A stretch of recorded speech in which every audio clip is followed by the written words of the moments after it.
యోగి మార్పు అంటే యోగి ఆదిత్యనాథ్‌ని ఏమన్నా మార్చేస్తారు ముఖ్యమంత్రిగా ఇంకెవరినైనా పెడతారు. లేకపోతే ప్రధానమంత్రిగా మార్చేస్తున్నారా? అది కాదు. వాస్తవంగా యోగి ఆదిత్యనాథ్ గురించి ఒక దారుణమైన నెగెటివ్ కథనాలు గత కొన్ని సంవత్సరాలుగా లేదా ఒక దశాబ్ద కాలంగా విపరీతంగా ఇంటర్నేషనల్ మీడియాలో ఫోకస్ అయింది. ఎందుకంటే భవిష్యత్ ప్రధానమంత్రి అభ్యర్థి అతనే అన్నటువంటి ప్రచారం జరుగుతుండటం, వరుసపెట్టి ఉత్తరప్రదేశ్‌లో 2 సార్లు గెలవటం అన్నటువంటి కాన్సెప్ట్‌తో అతన్ని ఒకప్పుడు నరేంద్ర మోడీ గురించి ఎట్లాంటి నెగెటివ్ క్యాంపెయిన్ చేశారో, ఇప్పుడు అతని గురించి కూడా అట్లాంటి క్యాంపెయిన్ చేసుకొచ్చారు.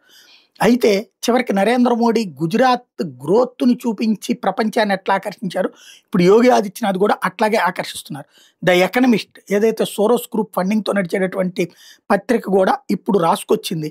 యోగి ఆదిత్యనాథ్ అనేటటువంటి వ్యక్తి ఒక ఏజెంట్. దేనికంటే change transforming India's most popular state అని. అంటే ఆయన నిజంగానే ఒక మార్పు కోరుకుంటున్నాడు. భారతదేశంలో మార్పు కోరుకుంటున్నాడు. భారతదేశంలో ఉత్తరప్రదేశ్ మార్పు కోరుకుంటున్నాడు. ఆ మార్పుని చేసి చూపించాడు అన్నటువంటి విషయాన్ని రాసుకొచ్చారు.